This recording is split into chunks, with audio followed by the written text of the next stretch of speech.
don't matter what your name is, share your story. We'll be waiting for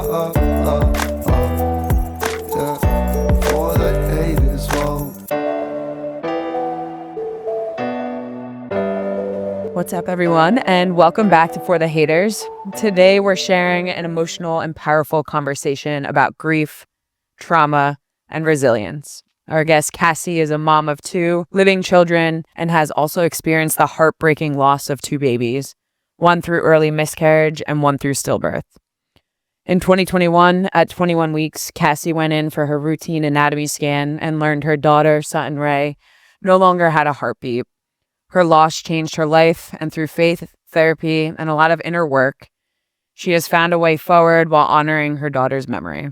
Kassie is here to talk about the realities of stillbirth, the weight of grief, complex PTSD, and the hope that can follow even the darkest moments.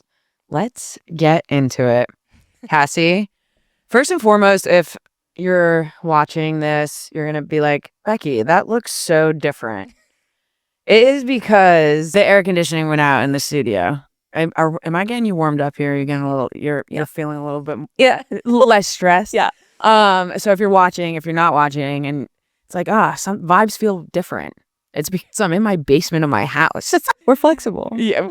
Thank goodness, because I was stressed. But we made it work. Anyway, Kassie, welcome to For The Haters. Thank you. Thank you for driving and taking the trip up here. Thanks for having me. Of course. I'm excited, to get into your story, but if you could first just tell us a little bit about yourself, where you grew up, kind of family, about your husband, all the things. I grew up in North Carolina in the same town as my husband, actually. We met in high school, dated a few different times, and then finally got married in 2016. And I started nursing school, and then we got pregnant pretty soon after I started working as a nurse with our first. So I have 2 kids at home with me, a 5-year-old and a 2.5-year-old. And yeah, I stay at home with them right now, not doing anything else. Do you have siblings? Yeah, I'm the oldest of 6, actually. Yeah. Big thing to leave out. Yeah, sorry. What was that like growing up with 5 siblings? Yeah, it's pretty crazy. Yeah? Yeah, it was like 4 of us for a while, and then we adopted 2 once I was mostly already out of the house. But yeah, I was the oldest by 5 years. The next one's 5 years younger. So I was like a mini mom. Okay. I've been a mini mom my whole life, pretty much. Both parents still here? Yeah. Living? Mm-hmm. Married. Married still? Mm-hmm. After 6 kids? Yeah. 30 years. She was 6 months pregnant with me when she got married. So okay. Yeah. Wait, you're the oldest? Yeah. Okay. Yeah. They were 17. 17. Mom was 17? Yeah, they both were. Yeah. Oh, and your mom and mom and dad together. Fascinating. Yeah. You were just gonna leave this out? You were gonna leave me in the dark? I forget. Yeah. Interesting. Do you have a good relationship with your siblings? Yeah. Yeah, we all live local. My brother's in college right now, but the rest of us are local. Yeah, just like a couple towns apart. So. And what about the, adoption? Was it something your parents chose to do? Were you guys all older? But I guess not. You had younger siblings. Yeah, my youngest sibling was 9, I think. Okay. Yeah, and they were 8 and 9 when we adopted them. Were they are you comfortable talking a little bit about that? Like, is it something your parents always wanted to do, or they were? Yeah, they worked on it for a long time. It took a really long time they're from Haiti, so it took the process was really long and tumultuous. Yeah. And then unfortunately they're kind of estranged now. It's a really hard relationship to kind of just they didn't blend super well, I feel like. So it's just been a learning process. But interesting. Yeah, it was the 4 of us for, my youngest brother was 9, so the 9 years of just the 4 of us, and then they came in. So that's a hard process. Yeah, and they didn't speak English, the culture is completely different. Yeah. And we're just kind of how do we navigate this? Yeah. And I already had moved out at that point, so yeah. I have a million questions, but I know that's not what we can talk about later. Not fun fact for everyone, I guess. We did a medical mission trip in Haiti. Oh, cool. And so yeah, I did some of the mission trips that we did. There was a medical component. Mm-hmm. Yeah. Wow. So many questions. Hot down there. It's really hot down there. I've never been. I mean, I've been to the DR, but yeah. I lived similar. I stayed there for a month one time in the DR. Oh, It's also hot there. it is also hot there. Before we get into the future, like the future Yeah. state of everything, how we talked about this, and you've kind of experienced anxiety and depression before, kind of all like My whole life, yeah. what was that like for you? How did you recognize that it was something, right? I feel like a lot of people, they like just think that it's normal, Yeah. like that it's just them, and then Yeah. all of a sudden there's a name for it. Yeah, so I was probably 19 when I figured out that name, but I'd been having panic attacks since probably like 4 or 5 years old. My parents would say like 18 months is when I started showing like chronic anxiety signs. But I didn't really have a name. I think maybe it was more of like, maybe if we don't talk about it, it'll go away, or like she'll grow out of it, or I'm not really sure what that, because my mom also has anxiety. But yeah, at 19 I had a roommate and she was like, I don't think you are like sick, I think that you have anxiety. And I was like, what do you mean? I just like, my stomach hurts and I'm sick, I think I'm getting sick. And it was anxiety. And I would have like, panic attacks, like the typical like hyperventilating and feeling like I can't breathe, and those type of anxiety attacks very infrequently. It was more for me like feeling nauseous, or feeling like kind of like dizzy, or just feeling like overwhelmed and not being able to cope with whatever situation I was in. Yeah. And what was the first step to finding out like help for that? Yeah. Was it therapy? What did you go to the doctors? Yeah, so I was in therapy most of my life, Mhm. just for like various stuff over high school. But I think when I was like around that 19 year mark, I went to the doctor and just was like, I cannot live like this. Like, can you please help me? And they, we tried a couple different medications for a couple years. Like, I was trying different ones and never really found one that like made me feel normal. Like, they almost made me feel worse than how I was feeling. And I was, Which can happen. yeah, I was so comfortable with how I felt, honestly. Like, it was just how I felt. So I was like, well, I'll just live like that, I guess. Yeah, but I did talk therapy for years and years, and it didn't really, I mean, I think it helps anyone to talk about things, but it never like, there was no like real healing that came from it. Is it something that you're still working through? Yeah. Like you haven't like, which I feel like is Yeah. very typical for a lot of people, especially when life is just continuously lived. There's like a break to have on your own to start kind of like healing. But it also is never too late. No, it's not. No, I'm still learning, and I'm trying to, learn the tools to regulate myself, so that like I can teach my kids how to regulate themselves earlier than I learned to regulate myself.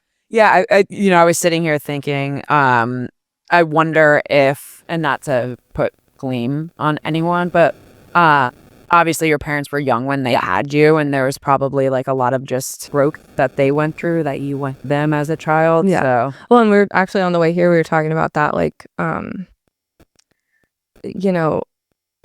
imagine at 17, finding out you're pregnant, like there's a lot of anxiety going on. There's a lot of, she got kicked out of her house and, didn't really have a place to live. And then she moved in with my dad, and they hadn't been together very long, like that, I assume is like a lot of anxiety. And then my first years of life were also like very tumultuous. So I think, and I've talked openly with my parents about it, and they take responsibility for a lot, and they just are like, we did the best we could. Yeah. And I don't fault them for it. It's just like, the reality is that tumultuous time in those really formative years kind of laid the groundwork for me to just kind of fight that. Yeah. It's good that you have two people that are willing to like not accept blame, because realistically it's not their fault, right? Yeah. They were children too. Right. Yeah. But kind of take that ownership, because who else would it kind of get put on? So after, you go to college, you go to nursing school, you said you met your husband in high kind school. of dated throughout high school. But when does that relationship start, and when does like your family kind of start there? Yeah, so we got back together for the last time in 2015. The last time. And we got married. We got engaged like 2 months later, got married like 6 months later, I think. And I started nursing school the month after we got married. Okay. Which, I don't know what you know about nursing school, but it's not easy. Yeah. I dated Leah through PA school. So I had some experience with dating someone through very hard schooling. It was long distance. Yeah. With the added like if I got 10 minutes of her time, like to have her attention, that was good. Yeah. Yeah, it was, and also the first year of marriage is not easy either. Yeah. So, our first, second, and I would say the first year of a relationship is not. Yeah, I guess it's true. Yeah. Yeah, we were still in our first year of relationship at that point as we were adults. Yeah. At that point. And then we got married and moved in together and had no money. And, I quit my job because I was in nursing school full time and I couldn't work. So there's someone that deals with anxiety. It was like, let me just do everything at life. All of the things. And build it up like every single time. Yeah. So you graduate nursing school. How long is nursing school? Is it? I did 2 years because I did the associates program. So just like my RN, ADN. Yeah. And it was 2 years. So I graduated in 2018, the end of 2018. So you guys are married for 2 years at that point. Was there always conversations about starting a family? Is it something that you guys both wanted? Yeah, like we probably wanted to start before that, but it wasn't realistic to do that in nursing school. We were kind of waiting until I got a job and like was settled in my job, and then we were like, we'll start trying then. Yeah, because you never know if it'll take time or you just never know. So I started working in March of 2019. Got pregnant in July of 2019 with my first son. Okay. Am I going too fast? No. Okay. And thankfully we were blessed to get pregnant really easily. First time, I was kind of like, we started a little earlier than we should have based on like my FMLA benefits. Because I was like, it'll probably take a little while. And it didn't, thankfully. That's not our story with, our pregnancy journeys.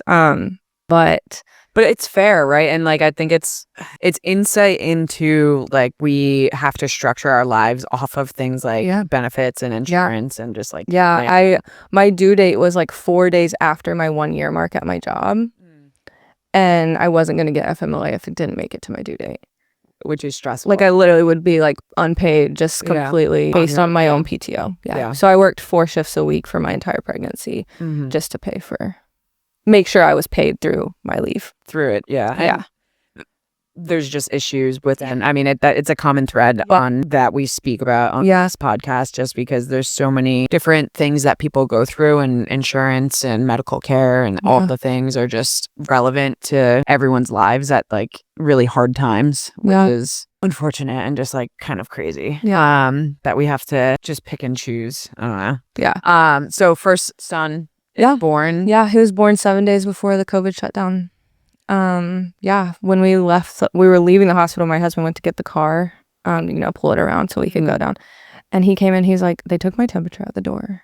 And I was like, what? That's so weird. What month was it? March. Oh, yeah, March 10th he was born. And it was literally 7 days before, like they announced like at least in our state. Like I think maybe other places shut down before that. But, and he was like, they asked me if I've traveled outside the country in the last 30 days. And I was like, what? We're like driving down Apocalypse. Literally, we drive away and they're like setting up tents outside the emergency room. And I was like, go, drive. Like, I don't know what's happening. Because we were like in, end of pregnancy, like La La Land. Like we weren't watching the news or anything. Yeah. So that was a wild experience to have my first kid. During COVID. And like, I think it was a little bit maybe traumatic in itself. I was gonna say, just like it's quite the time to have your first kid. I dreamed my whole life, about having my first kid and like how it was gonna be, and like it looked nothing like we would go to Target because I had really bad postpartum anxiety and depression with him, and we would go to Target because it was the only thing open, and like people would be looking at me like I was the worst parent in the world, and I was like, guys, I'm just like out here surviving. Like I'm gonna lose my mind if I don't leave the house. Moms are getting arrested on playgrounds. Like it was wild times. But so other than, his birth was fine. Everything was fine. His pregnancy was fine. It was just, he was born during COVID. Interesting time. Do you find any like difference in his personality because of like the first couple of years of his life being? He's very timid. He's very anxious. I don't want to say like, but he's my kid. Like he's me. We've had to work through a lot of that, but we thankfully had a really small group of friends who would all still kind of just like get together and like they had kids their ages. So you find those couple of people that you feel comfortable now that that are doing the right precaution, the right things, like taking the right steps. We did the same thing. We had a group of people that we would hang out with all the time. Oh, we would have went insane if we didn't. Literally, yeah. Yeah. And, I remember being like, I know I'm not supposed to come over, but like, I'm like really bad off right now. Like mentally, I'm struggling because my husband only got 6 days off of work for my first pregnancy. Yeah. So birth. so he went back to work. Like it was like 3 weekdays that he got off. It was 6 with the weekend. And I was like, he left and I was like, oh no, I can't do this. Like I'm just in this house by myself with this human. Like what am I supposed to do? Yeah. So yeah, we had those core people who also had kids, and that helped him get some of that community or whatever. Yeah. Or what is the what word is that like? for? He played with friends. He got that exposure. That's the word. Exposure. Were your parents around too? Like Yeah. So they have a pool in their backyard. So like we did get to do like little cookouts and stuff like that. Still. Are you the first kid to have a kid? Yeah, I'm the only one still. Okay. Yeah. So first grandchild experience as well. Yeah. Were they working? Did they have to work through the? Well, my mom works from home. Okay. So she was unaffected really. And my dad is like a contractor. So like also essential. Like it didn't really affect his work much. Yeah. So you have first child 2020 and then 3 years later you have your second? No.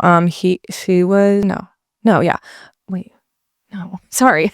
She was we got pregnant when he was 13 months old. Okay. So it was the next year. When I was 21, I got pregnant with Sutton. Oh, okay. I didn't realize it was in between. So Sutton is next in 2021, 18, which is pretty soon, like comparatively so, especially during COVID years, which is timing is just like kind of different, right? Yeah. Can you just kind of walk us through, right? I know that the beginning of that pregnancy, was there any concerns or was it kind of just, oh, here's like our second chance? Yeah. So looking back, I don't know why I thought I was ready to have another kid.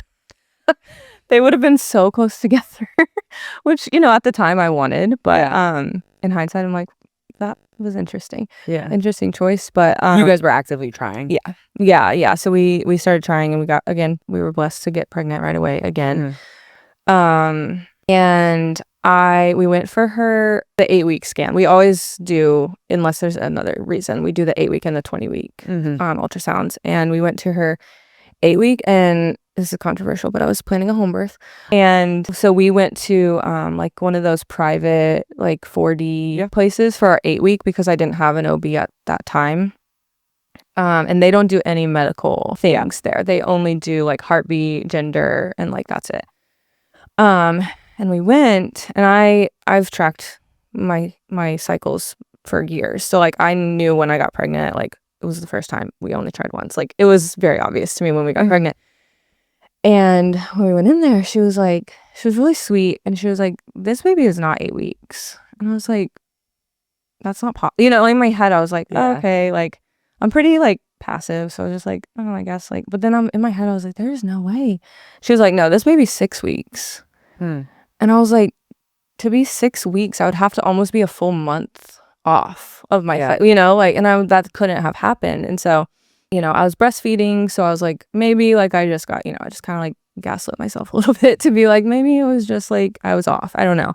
But it never sat well with me like from that moment. And the weird thing is they're not supposed to do any medical, but she measured and she changed my due date. So she changed my due date to 2 weeks later. And that plays a part later in my story. But so we just kind of went off of that. I was like, all right, I guess I'm 6 weeks. Like, that's kind of weird, but I don't know what, can't argue with the ultrasound, I guess. In hindsight, had I gone to an OB, they would have had me come in for a recheck, like a rescan, because 10 days is the max that you should be measuring off for it to not be concerning. So since she was 14 days off, they would have wanted to do a rescan at 10 weeks. Which would have been an earlier scan. Yeah, which would have clued us in that something was wrong at that point. So yeah, I just kind of like went with it. I was so sick with her pregnancy. Like could not get my head off the couch. I was just like, felt like I was on a boat constantly. Like the world was just spinning. And I had a 13-month-old who like didn't get it. So I was just fighting through that. And I just like really had this like low lying, like I was very peaceful about it. But I just knew, like in my soul, I just knew that it was like something was off. Yeah. And I feel like I took that time to really like have quiet times in the morning and like pray a lot more. And like I was really just reading my Bible constantly. And I just felt like I just needed extra support from people, but I didn't want anyone to talk about it. It was so weird. Like with Jack, I was very panicked and I like wanted to talk about his pregnancy all the time. Yeah. With her, I like would get almost defensive when people would talk about her. Like I'd be like, don't talk about her. Like we don't need to talk about that right now. And that's not me. You know, I'm a very like verbal processor. So we just kind of like continued. There was really no like, we had a harder time finding her with a like a fetal Doppler, because I had one at home. Because we only found her heartbeat once with the fetal Doppler, but I had an anterior placenta, so I thought like that's probably why. Like she's small, whatever. For those that might not know, can you explain what an anterior placenta is? Yeah, so like your placenta can attach anywhere in your uterus, like on the top, bottom, which is not good. But if it's like right in the front of your uterus, it kind of like pads the baby. So you like don't feel kicks as early or as strongly from the outside, or like the heartbeat in the early months or weeks, it's harder to find just through like a Doppler. Yeah. Yeah. I know Leah has an anterior placenta, but I know that I didn't know what that was until I was in, and like would have been something. It's kind of a bummer because you can't really feel stuff as early. And yeah. But it's good for people to know that there is a difference, because it can affect, it can affect that. Yeah. So you know, you guys are kind of at home monitoring, but then you go in for your 21 weeks or you went? So the anatomy scan, I was having checks with my midwife, like normal, basically home birth midwives do the same thing. It's just at home, or sometimes they have like a little office or something, but she would do the same thing. She just doesn't have the ultrasound capability. So I was having those, and she also like would find her heartbeat. Like I think we were all starting to get a little bit like, this is getting a little weird. Like we should be able to find her heartbeat easier at this point. But obviously no one wants to like raise concern, you know, like you got to be careful. Like, do we raise concerns, especially me being a highly anxious person already? They didn't want to, you know, and no one wants to believe that that's true. So we went the morning of her. So the anatomy scan is between 18 and 22 weeks typically, but they say like 20 is kind of the ideal time to do it. And at that point I was 19 weeks because they changed my due date. I was actually 21 weeks, but because she changed my due date based off of false information, it said I was 19 in my chart. So we went to an actual, like an OB, to get the anatomy scan, which is just where they scan the whole baby head to toe, make sure, you know, all the organs, 10 fingers, 10 toes, brain, all the ventricles in the brain, all the heart, everything's working. And I remember laying in bed that morning and just like praying, like, please let me feel something, like let her move, like give me something. And there was nothing, you know, I hadn't felt anything. But again, you know, you're like, maybe it's just the placenta, maybe, you know, whatever. And so I like begged my husband not to bring our son. At that point, he was like probably 18 months maybe. And I was like, I just don't think I want him there. Like, I want to be able to just like feel how I feel, however that is, whatever happens. I really just had a bad feeling. And he was like, no, it's fine. Like, you always are scared. Like, you were scared with his anatomy scan, you know, it'll be fine. And I was like, okay. And so we went in, and, you know, he was like, okay, you're 19 weeks. And I just wanted to be like it just, you know, but trying to explain it was just like, I explained it, but he was just like, okay, like, we'll see what's going on. And I was staring at, he had like it was a small ultrasound machine. It was not like fancy, but he works with home birth midwives. He's an OB, and he does that as their backup. And so it was like the size of like a laptop screen. And I like was watching it, and I remember he like put the jelly on and put the wand on, and immediately I knew. Like, he hadn't even looked at the screen yet. And I almost said like, there's no heartbeat. But I didn't know, like, you can see, especially after going through like your first, like, you had expectations of what they're wiggling around, they're moving, you know, like even if you don't see a heartbeat right away, you can like see them move or whatever. And I almost said it, but I didn't, because like I just froze basically. And he put it back on, and he was looking around. It was so obvious. And he said, I'm seeing a few things, and I'm not seeing a heartbeat. And immediately I said, I knew. Like, that was the first thing I said. I was like, I knew. And he said, moms usually do know. He was like, when do you feel like you knew? And I said, a week ago. And I didn't realize it was a week to the day, Tuesday to Tuesday. I woke up and I was like, I just felt like I was guarding my body. And it was like a leaving. That's the only way I can explain it, is like it literally felt like something left my body. And after talking to my therapist, she was like, that's probably when she passed, because it's a soul leaving. Like it's a life leaving your body. And so that's important just to know, like, do they need to induce right away? Has it been like 2 or 3 weeks? Like, how long has it been? And so, I was thankful that he said, moms usually know. They have. So you didn't feel like you were crazy? Yeah. And he asked, like, when do you feel like you knew? And then the next thing I said is, she has to come out. Like, I immediately just was hit with the realization of, like, what is this going to look like? Like, what are the options? Yeah, like, I have to do this, and this isn't fair that I have to, like, go through that, and for not a living baby. And so he gave me a few options. He was like, go home. You're not in like a huge rush right now. Like, call your midwife, see what she thinks. If you want to go to the hospital, I have, connections at this hospital or whatever. So we went home and, called our family, called our friends, and our pastor came over, and he had lost a baby around the same time. And so he was able to have like a pretty frank conversation of like what the next 24 hours looked like. And I'm so thankful for that, because we wouldn't have known what we would just have been going through it blind if we hadn't had him. And so we, my parents came over. All my sister drove from Virginia, like right away from college. She was like, I'm coming. All of my siblings were there with my son. I had never left him before. Like, that was the first time I was leaving him. So I'm like freaking out, because I've never left him with anyone before, but also going through this horrible thing. And I remember it was like the weirdest experience, because I was so upset that he had witnessed that.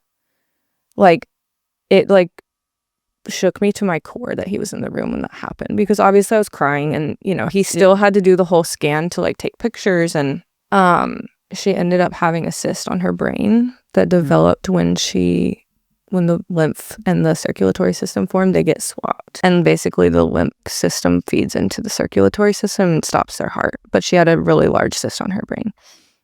And he was able to tell us that, like, right then. Like, it was very, like, I was very thankful. There was no kind of like, let me go get the doctor. Yeah. Like, pretty typical of like, oh, they leave and then you're sitting. Yeah, something's wrong, but they like can't say anything. And yeah, so I was really thankful he just gave us like all the information right then.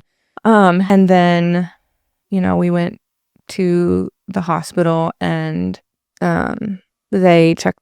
We got to the front desk of like the emergency room, and he had told us, like, I called this person, like, you'll be able to just go in, whatever.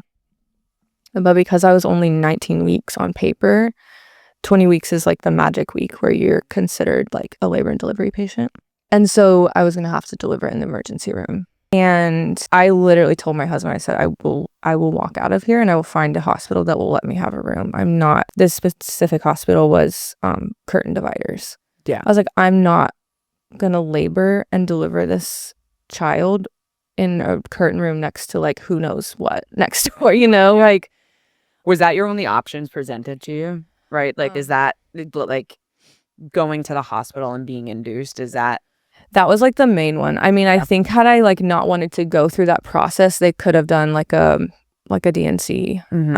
But I didn't really want that. I wanted to preserve as much of the birth process. I'm a birth junkie. Like, I love birth, and I loved my experience with my son.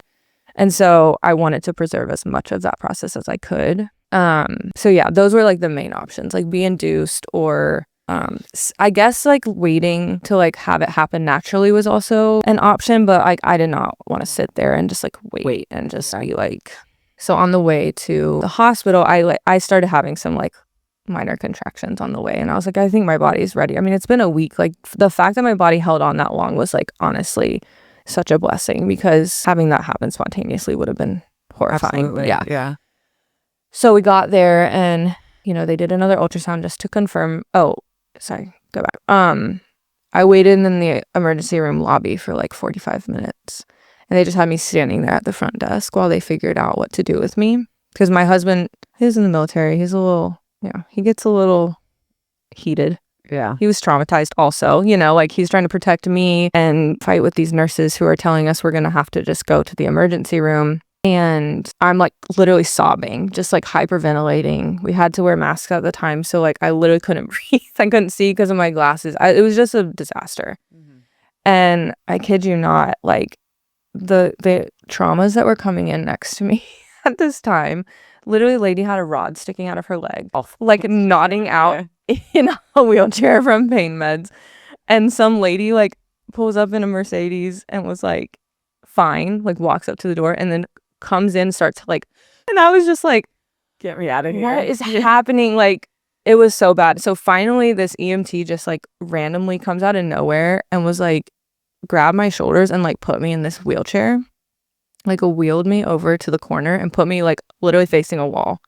And because it was obvious, I'm clearly pregnant and I'm sobbing and there's something wrong, obviously. So he was like, this way you don't have to talk to anyone. And I was like, thank you. Like, and I had all these people texting me scripture and like, just like prayers and, encouraging me. And I literally had my phone like this. And I was just like reading all of these messages, trying to just like drown out the chaos. Yeah. Finally, somehow they figured out that we could go and get a room. So they took me up to OB triage and they did an ultrasound to like confirm, kind of just told me all of that. And then they said, we have to give you one pill today to like, it's a hormone blocker to like let your body clue in that this pregnancy is no longer happening. And then we're going to send you home and you're going to come back tomorrow for 24 hours. And I was so upset because in my mind, I was like, I came here to get this over with. And you're sent like, what do you mean I have to go home and live life? Like, it was just so not what I thought was going to happen. Yes.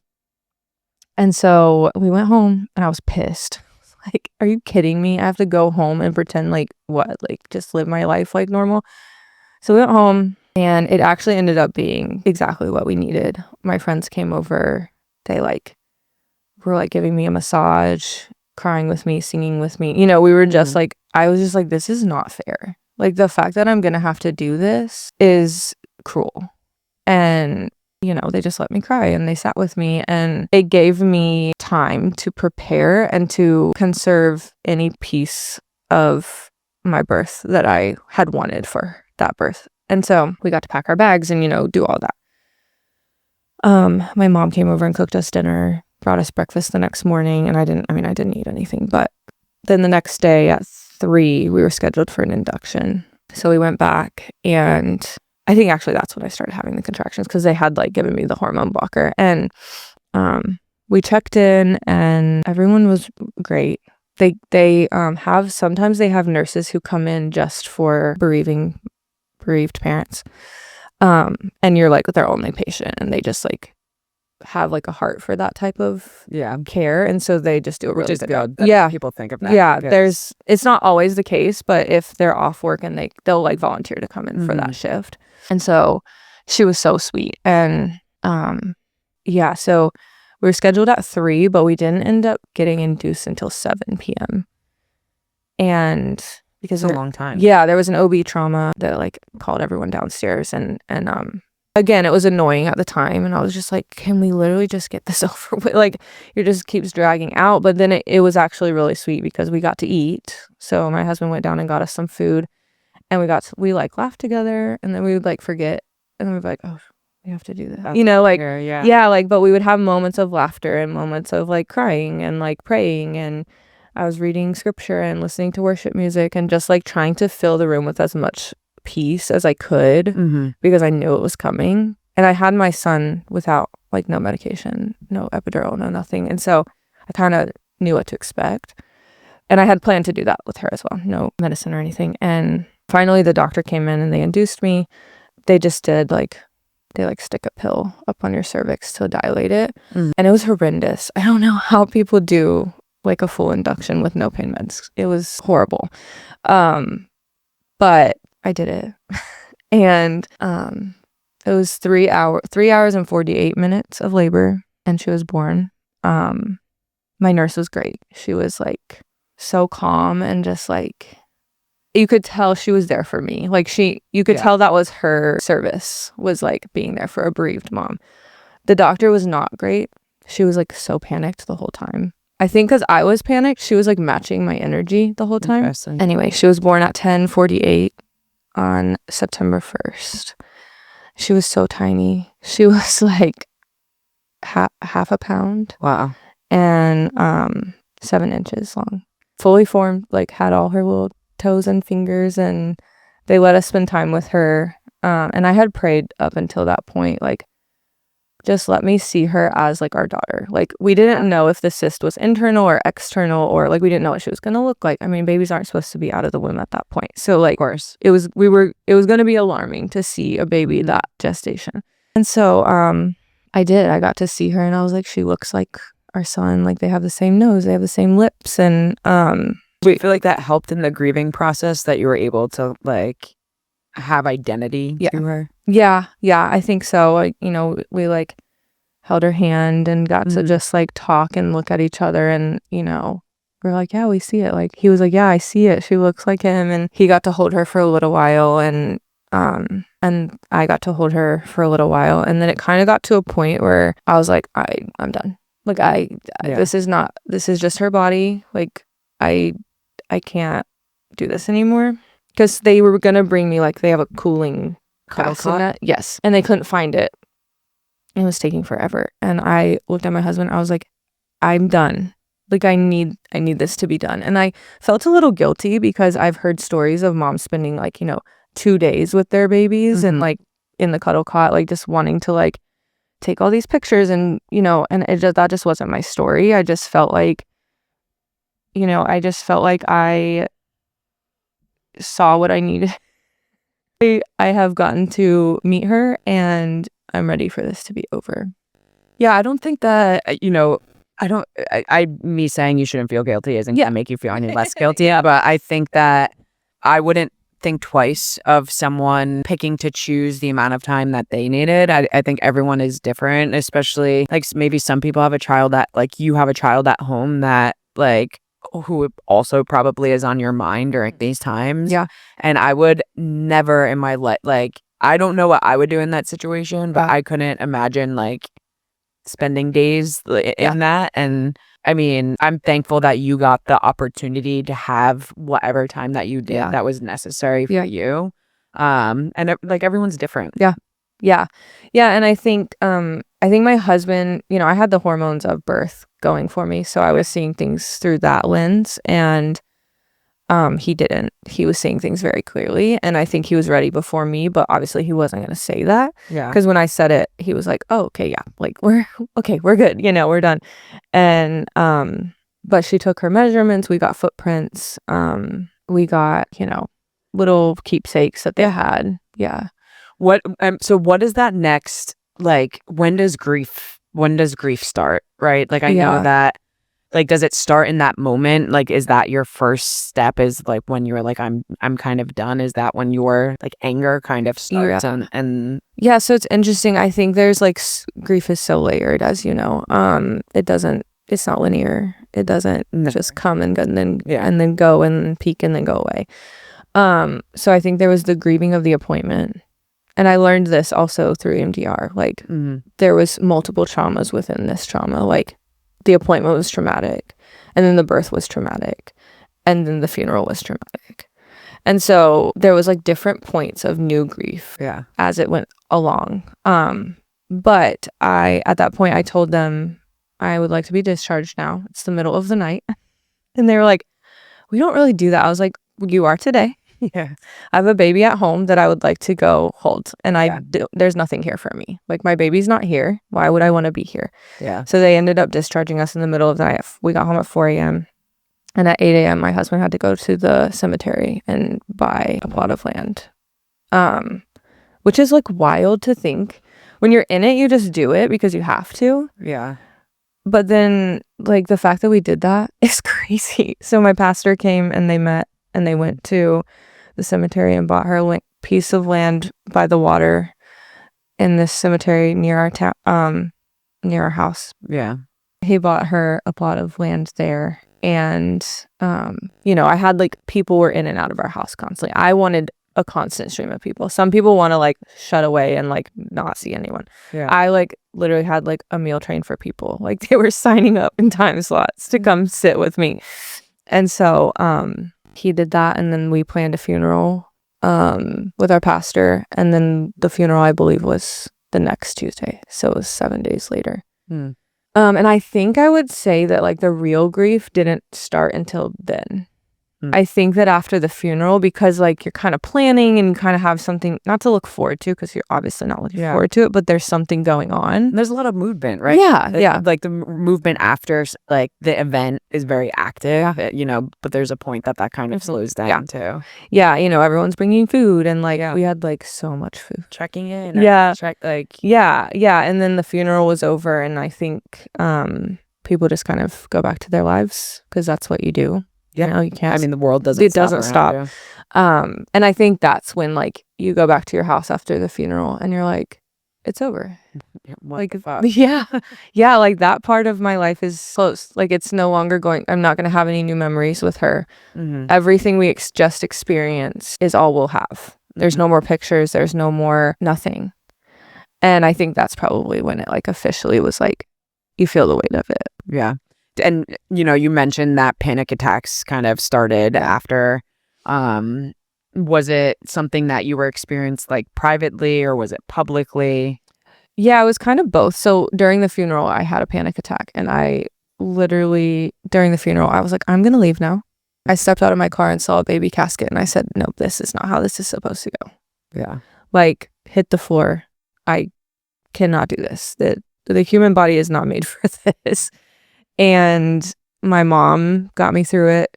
We did like grounding techniques, and she like, helped me do like 5 things you can see and 4 things you can hear. And, we went through that, and somehow I made it through. And then after the months after, it just ramped up, and like I couldn't go in public. It started in public where I just like couldn't be in public. It wasn't like hyperventilating like you would think of a panic attack. It was the nausea and the dizziness and the like your world is closing in on you and you might pass out or like run away, or your body's just like get out of this situation. And it was like anywhere. I couldn't go to grocery stores. I couldn't go anywhere unless my husband was there. I was usually okay if he was there. And then it started to be where I wasn't okay even when he was with me. Like I would literally run out of the store and he'd have to like come find me outside. And then it started happening when I was home alone with my son. And then it started happening even when my husband was home. And I was just, my world felt like it was just getting, my abilities and my world were just like getting so small. And I was feeling so suffocated. And my husband was too. We were just like, what do we do here? Yeah, like how do you process this? Like how do we get through it? Yeah. And at some point we decided to try for another baby. I'm not really sure why. Yeah. Again, one of those hindsight things where I'm like, that maybe wasn't the best time to do that. And I struggled after my son and after Sutton. I had struggled really with intrusive thoughts. My intrusive thoughts were so vivid. Intrusive thoughts come from postpartum too, which could have been like a part of postpartum as well. Yeah. So they were really bad, but they were always like based around something happening to my son, like just really crazy things. And I learned about them after my son because I was like, what is happening to my brain? Like something is very wrong with me. And then I learned how to kind of cope with them. And then, but after this one, it kind of came to a point where I had this moment in the shower, and I don't really know how to explain it, but the intrusive thoughts were more like suicidal. And I had never had that before. It was always about like bad things happening to everyone else. And I was, freaked me out because I was like, what was that? And, I told my husband, and I was like, I don't know if I need to go to the hospital. Like, I don't trust myself at this point because I don't know what's happening in my brain. And I was so distraught. We ended up deciding that I was safe enough to not go to the hospital at that point. But that I needed to get help right away. I don't want to cut you off, but you should be really proud of yourself because a lot of people don't take that step of like asking for help. And I think that just shows the relationship that you have as well. Not that everyone inside of healthy relationships even do take that step, but there's a lot of strength in that because, I mean, as you know, there's a lot of statistics behind suicide from postpartum. So that singular moment could have like really just made the difference of everything. Yeah. So we scheduled with a psychiatrist to get in like emergency kind of thing. And then I found out I was pregnant like 2 days later. And I think it was probably a hormone shift that tipped me over to my, my intrusive thoughts going haywire. But at that point for me, having just been through what I had been through, I couldn't start a new medication being pregnant. Like I just told my husband, I said, I can't do it. Yeah. It had nothing to do with what was wrong with our daughter, but there's risks with everything. And I just was like, I know myself and I can't do that. And so we actually went on a marriage retreat with our church, and a lady there was sharing her story about EMDR. And I had been looking into EMDR and like what it was, the process, all that, but it's so expensive. Yeah. It's a very expensive process. Can you explain just like high level what it is? Yeah. Like EMDR. Yeah. It stands for eye movement desensitization and reprogramming. And it essentially, when you experience a trauma, your brain severs the neurons or something from your right and your left brain. So your right brain is where trauma, creativity, emotion live, and left is like logic and reason.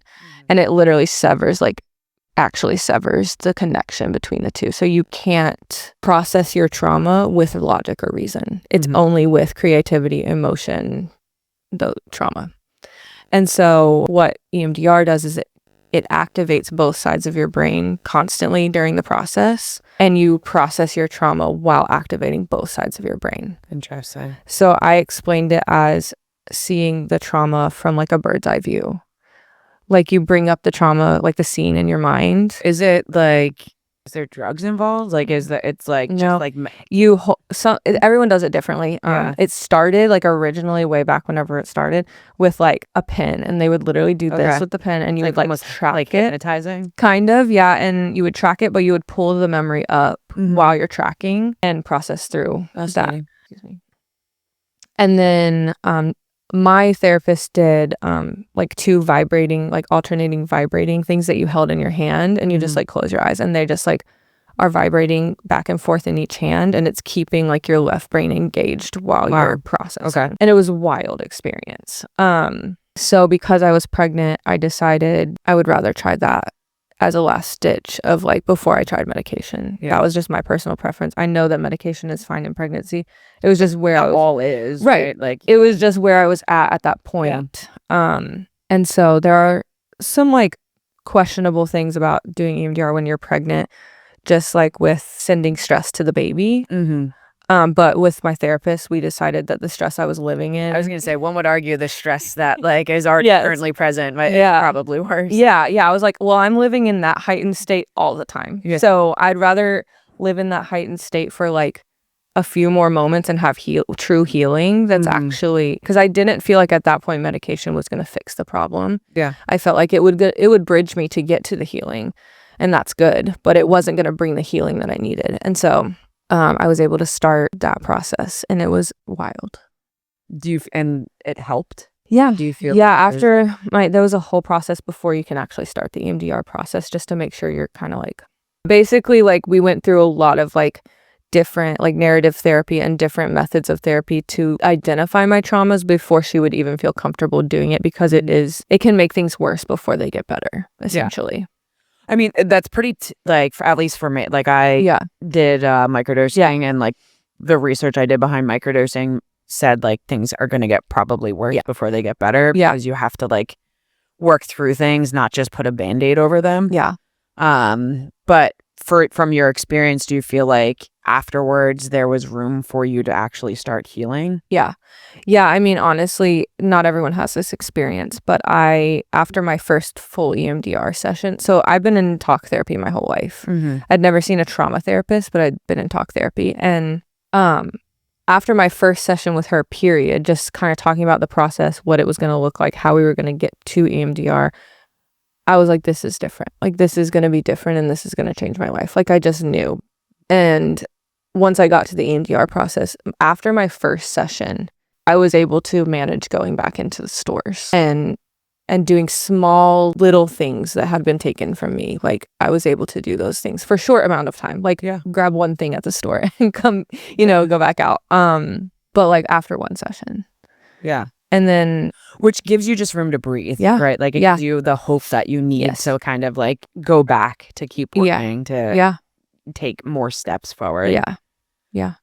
So how do you navigate in these moments of like, do you allow yourself to be excited about this pregnancy? Are you always just kind of worried and waiting for that ball to drop? Like, how do you navigate that? Yeah. So I had a pregnancy after Sutton. Yeah. And then she was born alive and almost died at birth, but that's a different story.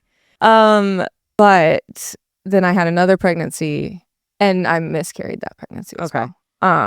But in that moment of that pregnancy that you, because I was early after Olivia, like, was there, like, obviously there's added stress because of the experience that you had before, but do you allow yourself to find moments of like happiness and excitement? Yeah, I fought really hard. Like I wanted to enjoy that as much as I possibly could, and I was so committed to just like, I was just like, I have to salvage something in my life. Not everything can be horrible all the time. And so, I was just praying constantly and just like trusting that no matter what happened, I didn't think a year ago that I would have been able to survive what I survived. So no matter what comes, like I'm going to be able to survive it. Do you feel like you were like, I'm trying to think of how to phrase this, like, were you excited or relieved that it was another girl? Yeah. I found out like with the 8-week blood test with both of the girls. And I'm so, in hindsight, I'm thankful I did that with Sutton because we wouldn't have known until her anatomy scan what she, what gender she was. And like we already had a name and we had been calling her that name for, that all that time. So we did the same thing with Olivia. And I think I had convinced myself it was a boy, but that was like a protection. I wouldn't have been disappointed if it was a boy, but I had already conjured in my mind pictures of having a boy and then a girl because we were pregnant for 21 weeks. So like with a girl, I knew she was a girl from the very beginning. So like I had already had that picture in my mind, so I couldn't picture a boy and a boy, at that time. Like it just like the picture just wasn't there. So it was scary. It was kind of unknown to think of that. So I did feel a little bit relieved. It doesn't replace it. It doesn't, take away from it, but I did get to experience raising a girl, and that's... Yeah. What advice would you give to maybe a parent that's newly going through the experience of their miscarriage or a stillbirth and having to navigate those, next steps right after? After a stillbirth or a miscarriage? I think I always say, like, I couldn't have done it without my community. Like my church community is so strong, and like people were redecorating my house, people were like cleaning my house, people were cooking us food, like I didn't have to do anything, and I don't know how people do it without that. There's no way I could have done it. And in the times after, when I was really deep in the dark places, like I had people that I could talk to about that. And I know there's people out there who do it without that, and I don't know how they do it. So that would be I guess I always say friendship is sometimes a return on investment. Like you have to invest in your friendships and they will return that investment and you do the same for your friends, Of course. But if you don't invest in a community and you don't put yourself out there and create a community, you won't have that when times are hard too. Yeah, I've talked about the importance of community. I talk about it quite often. Honestly, in my personal life, I think that it just gives us more room to make decisions and take chances and take risks and, have family and do anything because you have people you can always fall back on, and it just makes life just livable. Right. And I'm privileged as well of having like a community around me and like great people in my life. You work hard to make that happen. Like you're a good friend. And like you're so right in the like you're giving so that when you need, you can take. Right. And it's when anyone sits in this chair and speaks to, which people often do, of like the burden that they're giving to other people. And it's like, well, like that's what we're here for, right? Yeah. Like that's what life is. That's what community, like these are what, you're not building friendship just for happiness. Yeah. You're building friendship for we weren't meant to live it alone. Yeah. Like we weren't meant to live life alone. We were meant to live life in community. And we had people paying our bills. We had unexpected medical expenses because we had to pay my midwife, and we had to pay hospital bills that we didn't expect. No. And funeral expenses, which are not, talk about highway robbery. That was wild. But we didn't pay for anything. Yeah. Like literally we had people waiting for the next bill to pay through our church and through our friends and family, and they were all just like lining up like, how can we help? And that didn't come because we didn't, like, you don't just get that automatically. Like you have to work for that, and you have to put yourself out there, and you have to work hard to be. Friendship is very important to me, and I feel like I put a lot of effort into my friendships, and it does pay off. And what about motherhood? How has motherhood changed for you? Right? Like, do you have a different perspective on little moments, or like, how does that change? Yeah. For a long time before I started EMDR, it changed me for the worse, where I was scared of everything. My son chipped his tooth after Sutton died, and I was convinced he was going to die in the dentist. We're literally just pulling his tooth. But my brain was like, we're here again. Anything medical, any routine doctor's appointments, checkups, everything was going to be the time where you get bad news. Mm-hmm. And thankfully after EMDR, I was able to shift my perspective. And I will say being pregnant again twice since then was hard, and it kind of made it harder to navigate because I had postpartum rage after my second daughter was born. So it made it hard. I just talked about on this podcast before. Yeah, and it's wild. I had never experienced that part before. But you're grieving, and it's just, you never know what's going to happen. And I feel like postpartum after a loss like that probably has so many different layers, because people would expect for you to be so thankful after a loss as well. So you just have layers of why am I feeling like this? I should be happier because I finally have a living daughter too. Yeah. And that's scary, right? Because not many people, postpartum in general isn't talked about enough. It is more commonly talked about now, thankfully, but still, until there's 0 suicides a year from postpartum, it's still just not enough. Yeah. Not enough, and it will never be enough. But that must have been really hard. Do you feel like your relationship with your husband grows throughout this time? How do you guys navigate it as a couple and keep, building on that foundation that you've created? So it's interesting. My husband would have said he doesn't experience anxiety. I would disagree, but his looks a lot different than mine. And he never understood, all of our years of being married, he never understood my anxiety. He just was like, what is wrong with you? It's fine. We're safe. There's nothing wrong. Nothing's going to happen. Yeah. And I think specifically in the hospital, when we delivered Sutton, is the first time that his feelings in his body matched my feelings in my body. He felt the height of what I was feeling for the first time, and it made sense to him. Mm-hmm. It doesn't make sense to him why that happens to me in the grocery store, but he remembers that feeling now, and he knows how I'm feeling. And I think I think bearing a child in general together, it's either going to break you or you're going to be thick as thieves for the rest of your life. You know what I mean? There's no really in between. And thankfully it bonded us, and we were like, okay, if we can make it through that, we can do anything. Yeah. And it was just, made us more of a team. We just had to tag team, and he had to pick up slack where I couldn't be useful for what didn't really make sense. The amount of time that I was out of commission didn't make sense because mentally I was just checked out completely. He had to do all of the appointments, all of the cooking, and I literally could not function. Mm-hmm. So thankfully it didn't drive a wedge between us, and it just grew us closer. Yeah. Do you have any suggestions or comments or feedback that you would give if someone's listening that might be a healthcare professional, of anything different that could have been done that would have made your experience better? I think the only thing that was hard was the policies of the 20-week mark. Mm-hmm. Because there's a lot of weeks before 20 weeks where a baby looks like a baby. And when you miscarry after really 12 weeks, you're delivering a baby. Like you can identify what it is. It's not just blood or, whatever tissue. Like you can actually see what's going on.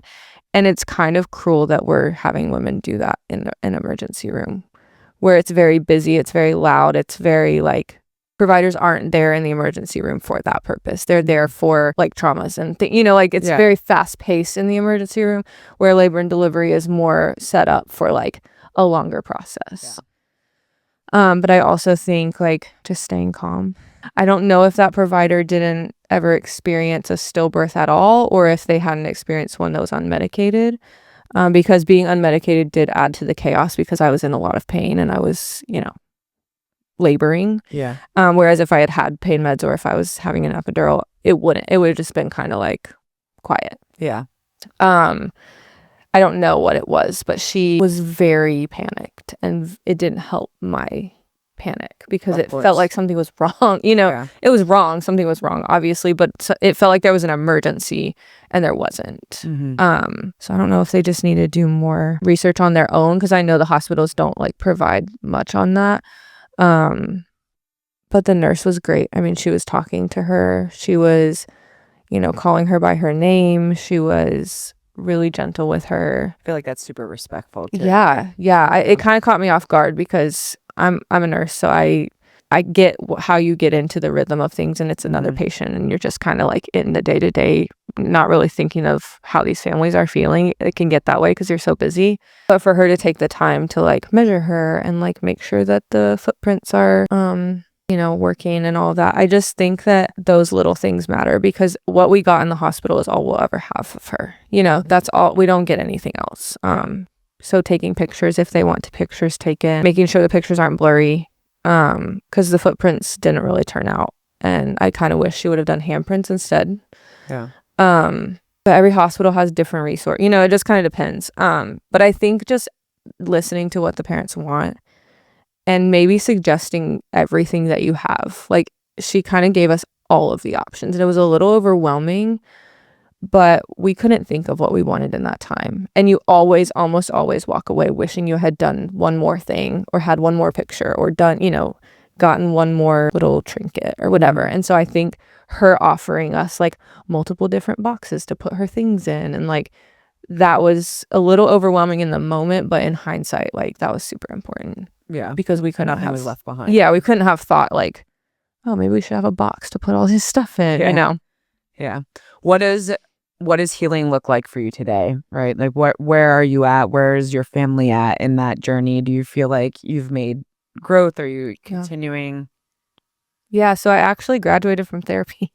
I'm not healed fully, but she felt like I was at a place where the therapy appointments were honestly more disruptive to my week than helpful at that point. There's still more EMDR stuff that I can do, but as far as my day-to-day life, I'm able to function pretty normally. A year ago, I wouldn't have never come here. Like I never would have even dreamed of doing something like this. Yeah. And I just like hopped in the car and drove, I couldn't even go to the grocery store. And now I can do all of those things. And I still have moments of panic in those times. But I have the skills now to cope with those moments and they're blips now, whereas they ruined my entire day. Or it would take me like minutes to hours to come back from them. And now it'll be like a few minutes and I know how to get through it and then I move on. You have the tools needed. Yeah. If someone wanted to connect with you or reach out to you, what would be the best way? Either like an Instagram? Yeah, my Instagram. What I'll put it in the description, but what is it? It's Kassie, Kassie J Banks. And then before I ask my final question, anything else, any advice that you want to give? Any other thoughts that you kind of wish you would have said? I think a lot of people, they'll ask me like, what do I say to someone who's like, my friend just had a miscarriage. What do I do? What do I say? I don't really know the answer to that. I never do because everyone's different. A loss at 12 weeks is different than a loss at 21 and a loss at 36 and a loss at birth. They're all different. I don't think that they're better or worse or harder or easier. I got that a lot. well, it's easier than if you were full term, you know? Yeah. And I always say it's not easier or harder. It's just different. Mm-hmm. The logistics look different. The logistics of a 12-week miscarriage, which I've also experienced, are much different than a 21-week loss because I didn't have to be induced. I didn't have to be in the hospital. You know, I was home. It just looks different. Yeah. But it wasn't easier or better. It still hurt. Yeah. And it's still valid. And I think like remembering their baby is really important. Put the date in your calendar if you have to. You know, like whatever it is, because after that first year, the amount of people that text you on the second year is like 0. Yeah. Or 2. Or like you're really close friends. You know, like people forget because they move on with their lives. And it's hurtful. Yeah. Even if they don't mean, you know, they don't mean it. Yeah. But it's lonely. And so I think that I would also say it's better to say nothing than to say something hurtful. You're going to say the wrong thing. We all do it. Yeah. I've said things to people who have lost things. I'm like, why did I say that? That was stupid. But I think silence is better than, well, at least. Yeah. Or, you know, at least you have a living baby. Yeah. At least your living baby didn't die. Someone said that to me. I was like, okay, that's a thought. Yeah. That's a thought.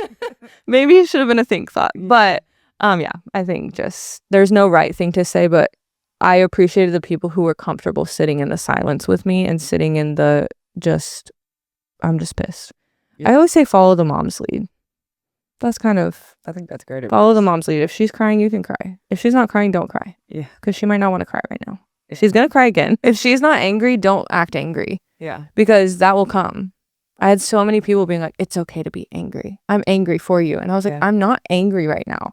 That will come. Yeah. But right now I'm just sad. I don't want to be angry right now. So don't make me angry. But I think just following the mom's lead. I think that Yeah. great advice. Yeah. My final question to you is, if you could tell your younger self anything, what would it be? I mean, it gets better. It gets harder, but it gets better. I always wanted to be a mom, but I didn't know what it would bring for me. It's brought way more heartache and loss than I ever could have imagined. But I wouldn't want my younger self to know that, you know? It's not going to help. Yeah. So there's true healing, I think, is what I would say. Like there is true healing out there for myself all the way through my life. Yeah. And I'll get there. Well, Kassie, thank you so much for sharing such a vulnerable and honest story with us today. Your strength and openness will undoubtedly help so many parents feeling seen, understood, and less alone in their grief. To anyone listening, if you are someone you know is walking through pregnancy loss, please know that you are not alone. There is hope, there is healing, and there are others who understand. Thank you so much for tuning in, and we'll see you next time on For The Hayters. Thanks for listening to For The Hayters. Don't forget to connect with us on socials, follow, like, and share to help more people find this community, and remember, they're not alone. And if you haven't yet, join our Facebook group. We'd love to have you there. The more we grow, the more lives we can impact. What's your name and share your story? We'll be waiting.